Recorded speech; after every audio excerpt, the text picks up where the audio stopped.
John, we go from baseball. Let's talk NFL football. Chargers, Raiders. Oh no, we're talking to Chargers and Rams here, but tonight's a big game. Thursday night football. Yeah. The battle of the backup quarterbacks. Both these teams, Chargers, Raiders, are 5-8. Both these teams have lost a ton of games recently. Both these teams are 1-6 versus good teams. They're playing for a high draft pick here. Who knows? Let's talk about the Chargers. Let's talk about the Rams. Chargers situation, horrific end of the year, a disappointing year for Justin Herbert, fractured index finger, right hand, surgery, gone for the year. Did you ever think, with a team led by Justin Herbert, that he would have a 30-32 career record? His team would have 2 offensive touchdowns in the last 11 quarters of football, spanning 3 games. No run game. Pass protection has just completely broken down. Keenan Allen is now out, 108 receptions. He can't play Thursday night. Defensive secondary has faltered. There is no Joey Bosa. Khalil Mack has been playing like a maniac, 15 sacks, but there's no help around him. Do you know, since John Spanos, thanks, Dad, for the job, John Spanos and Tom Telesco joined forces, the team's composite record is 86-94. They have 2 playoff wins in 14 years with those guys calling all the shots. And Brandon Staley's 5-8. Brandon Staley's 24-24 as a head coach. And it's like he's got no answers. How to move the football, no answers. How to stop the other guy. This is a disaster. Meanwhile, across town, nobody saw this coming, especially this dummy. Hell, I was the one that said, I wonder how Sean McVay would like 4-13 this year. Boy's he done a job coaching. Yeah. They've rebuilt this thing quickly around Matthew Stafford. Now, they've had good luck.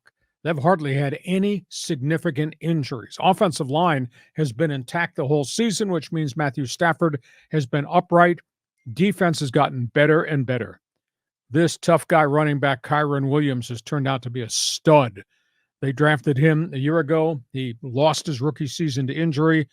Man, he's a 100-yard rushing running back per game. Puka Nacua, Cooper Kupp, Tyler Higbee playing really well. They have drafted and played guys who can run. Their back end, their linebackers and their secondary, pretty impressive. And their offensive line, and it's not a sexy position, this young guard, Steven Avila, he's a pretty good football player.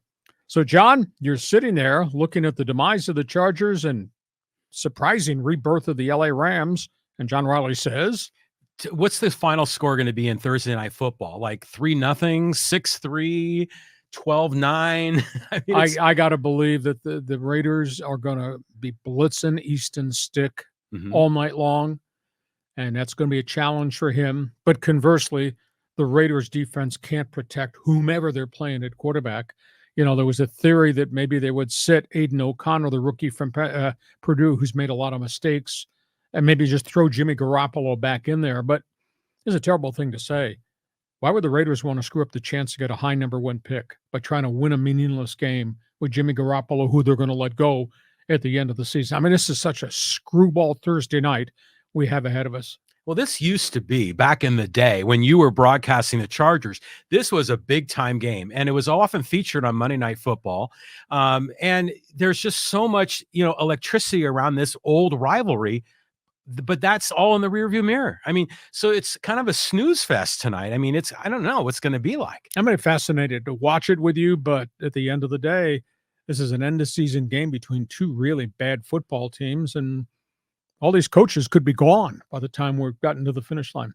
What's your take on McVay, Rams? Wow. Well, remember you were saying at the beginning of the year it was going to be Aaron Donald looking around for all of his teammates with name tags. So you didn't know who they were. They're better than I thought they'd be. But, I mean, they're in that division with the Niners, and the Seahawks are pretty good too.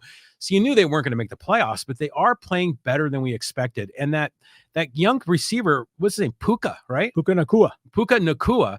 I mean, that kid's showing and stuff. So, the Rams kind of on the upsurge. That's not too bad. But what's Stafford? Do you think he's going to be around in LA for a number of years more? I'd say a couple more, as long as he's not getting hurt more.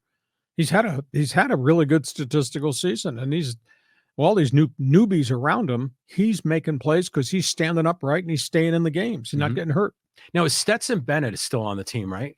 Yeah, Is he the 2 or the 3? He's been inactive. He's been on the quote NFI illness list. Oh, And they've refused to disclose any information about what happened to him at the end of the season. oh, weird. So I don't know if there was a sickness, whether there's a blood disorder, because you can't hide guys. And he's on the illness list. He's not on injured reserve. So, his future will have to be staked to what he does in training camp next year. Okay, we go from NFL